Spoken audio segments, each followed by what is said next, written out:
Wait, wait.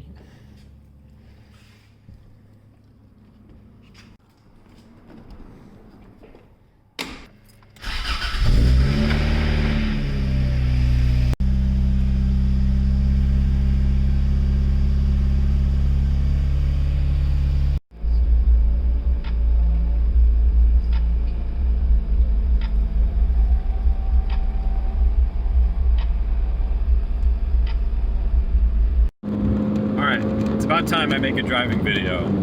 I haven't done one ever since I finished this car, and it's probably been about 2 years now. I really hope this video turns out well. The camera seems really shaky, and I really hate recording driving videos because I never know if I'm talking loud enough, and I never know what exactly to film and talk about to make it interesting. Also, somehow I have to make this into about 20 minutes to make it appealing to click on, which is really difficult because I could talk about this car for at least 3 hours straight, I'd imagine. It is the eve of 4th of July, and it's nice to have a 3-day weekend, and even better to be behind the wheel of the 86 on one of my favorite roads, which is Highway 7 down past the city.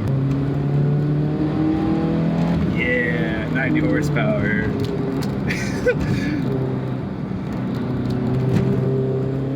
I have to somehow sum up how I feel about this car and how it drives in 20 minutes. This probably has to be my favorite car that I've ever owned. I just love these older Corollas. They're just so easy to work on and just so much fun to drive without having to really stress the engine too bad. And, you know, of course, there's a huge legacy behind them. Everyone really knows just how good these cars are. And to own one in 2020 without having spent $10,000 just on buying the car. I probably have just a tad over that as it sits right now, of course, you know. But as car enthusiasts, I don't think many of us really like to total how much we've spent on cars, because I could probably think of at least 10 other things that would have benefited my life a lot better. But hey, you know, I'm out here and driving the car, and it's just so much fun, so money well spent. Alright, this is a pretty good stretch of road coming up, so I'm going to try to get some audio. Okay, go, go, go, go.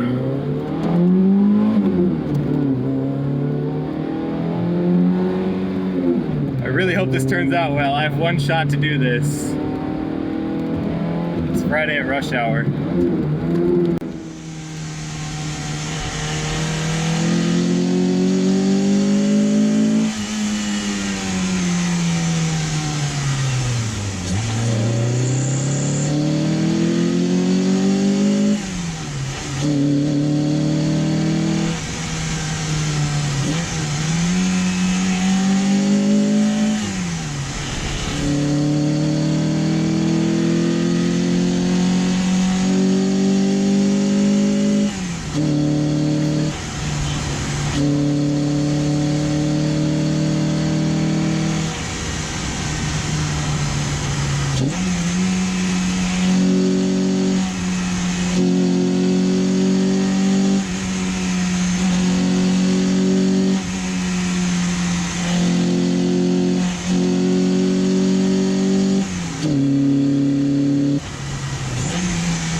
Aw, man. What is this?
Oh, this car.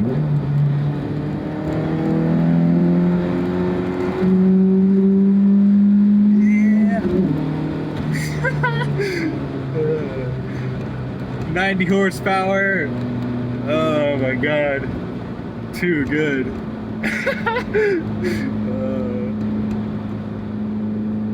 I wish there wasn't a truck in front of me at that last part, but that's just why the car is so much fun. I was probably under like 80 miles an hour the whole time, and felt the brakes lock up a little bit, and some understeer and oversteer, and all within, you know, kind of just normal driving without being an asshole and without being too loud. Oh man, I got a dry mouth just from that, but I think I was first exposed to this car in Need for Speed Hot Pursuit. It's one of those games. Need for Speed Shift probably was the one that this car was in, but I don't know why when I first saw the car I thought, why was it in the game? And then I bought one because it was a cheaper car in the game, and I started modifying it and stuff, and I really liked how it, you know, looked, just because it was so 80s and boxy and cool. And then I started looking more in depth into what the car really is, you know, it being rear wheel drive, and then of course Initial D. I stumbled upon that. I still haven't watched all of Initial D. I've only probably seen a few episodes, and the live action movie, which was pretty terrible, but I didn't really expect much watching it. It still kind of got the point across. The live movie was just pretty cool to see it not being like a shitty anime from the 90s. I don't even know when it was made. And then I bought my first 86 a couple years later, which was a red 1985, which is a Zenki hatchback from Blaine, Washington, as a roller, or basically a shell. The guy used it as a parts car, sort of, and sold it as a rolling chassis. It had an engine, but that wasn't important to me, so I sold the blue top 4AGE that was in there, and then I, of course, put a Beams 3SGE, which is a 2-liter, made it to a 6-speed transmission, into my first 86. I had never even driven or experienced a 4AGE ever before I drove an 86 with the Beams. So when I first drove this car, that was a pretty weird experience, being that this was kind of the first 4AG that I've really owned, 16 valve that I've really owned and driven. And when I first drove this car, that was a pretty weird experience, being that this was kind of the first 4AG that I've really owned, 16 valve that I've really owned and driven, and you know, rebuilt and looked after. But I ended up trading that one car, that clapped out race car, for two 86s. One, which was the famous 20 valve SR5 white coupe that I had, which was like the second best car I've ever had, just because it was so much fun. I didn't build it, so that was a bit of a shame. But the guy was smart enough to trade me two cars. One of them, if you go back and look at the video, I traded my 86 for two other ones, or whatever it's called. It was pretty obvious why I kept the SR5 over the second car, which was a GTS hatchback, which was a 1986. So it's a later model, which had like a mildly built 16 valve in it. That was a pretty fun car too. It was just really rough, and it had like screwed on over fenders on all the wheels, and yeah, it was just really bad. It had a really bad paint job, and it was gross. So I took the interior and like the best parts out of that car and put it in the 20 valve coupe that I had, and I just drove that around for a long time, and it was really, really fun. The blacktop 20 valve is the best engine you could put in one of these cars by far. If it's a street car, definitely go blacktop 20 valve. If it's like a track car or drift car, I would definitely put a Beams in it, just because you know, the 20 valve just really works a lot better. It's smaller, you don't have to space out the subframe and mess up your steering geometry and all that stuff. But so if you count that, that's 3 86s. This is my 4th one, and definitely the most money spent, although the Beams 86 did take a lot of my money. But, you know, most project cars do. So, being that I've owned those, I've just really grown to enjoy how easy they are to work on and how easy they are to modify. Not necessarily how easy they are to find parts for or how easy they are to repair or find one without rust, because even the cleanest one, I would imagine, has some rust on it. But you know, it's just the price you have to pay for Takumi tax and fun cars. Bring it up to the red line.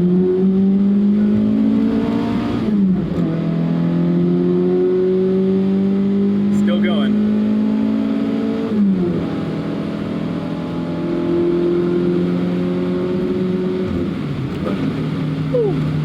All right, there's 25 miles an hour.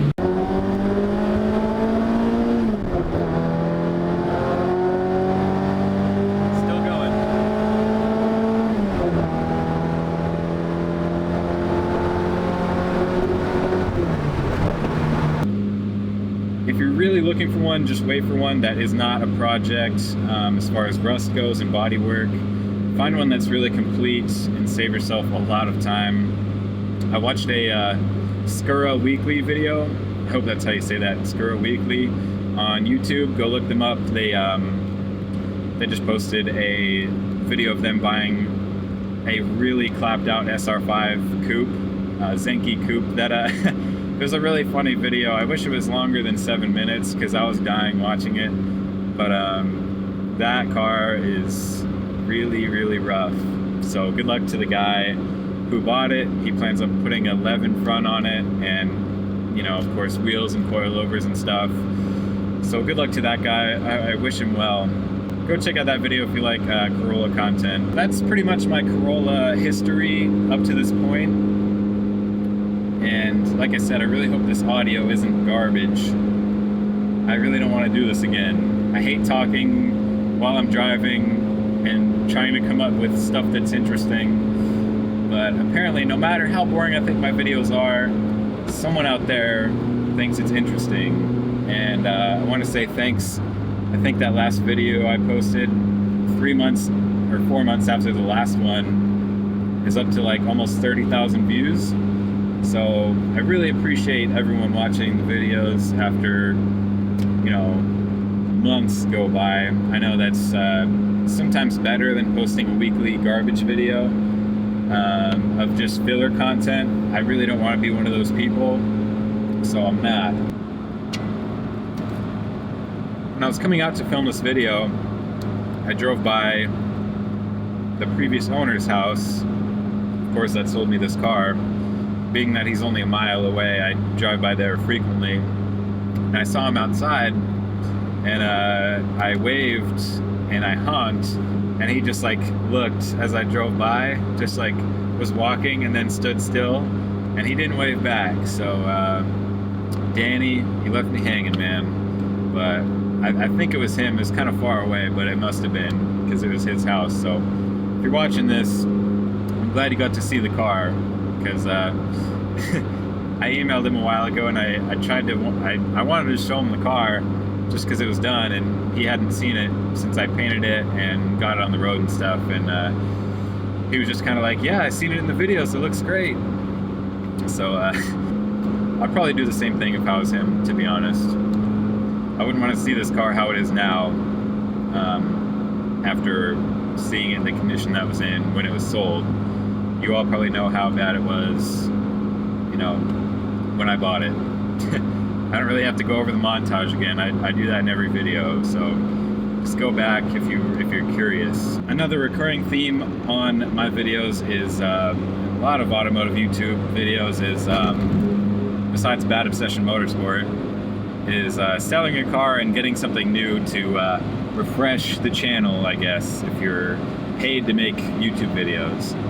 I really don't see that happening with this car, and you could probably put money on that because everyone, as Noriaro says, everyone who has sold an 86 and thought about how great they were and thought about how much they want one again has regretted selling their first one.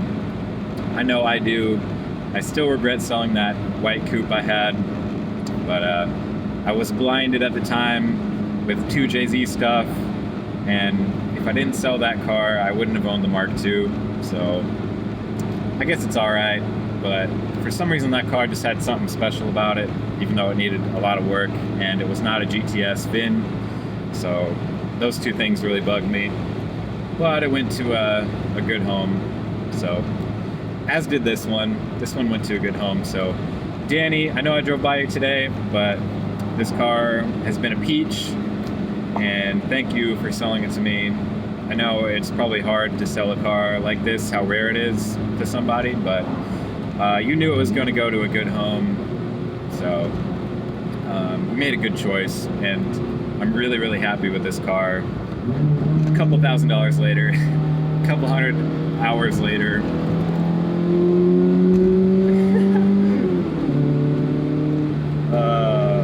Too good. Oh yeah, well, I've already seen a couple segments on my phone timer. 5 minutes, 8 minutes, 13 minutes, 10 minutes. It's gonna be a nightmare to edit, and I know the average length of a YouTube video that gets watched is like 3 minutes or something ridiculous. So I know a lot of my videos get watched all the way through, which is nice. I appreciate that. And for once, I don't think this one will get a copyright strike, so I'll make $3 out of it. So I'm pretty excited about that. Go get myself one nice beer at the grocery store and celebrate the 4th of July tomorrow. Everyone that's in the US, have a good day on the 4th, be safe and all that shit. I know the world's kind of falling apart, but if you have a cool car or a finished car, go out and drive it and get away from all the bullshit. It seems to work for me.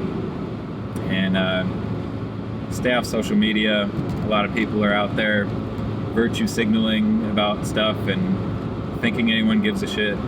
So yeah, anyway, I'm coming up to the end of the road now. Thank you for watching.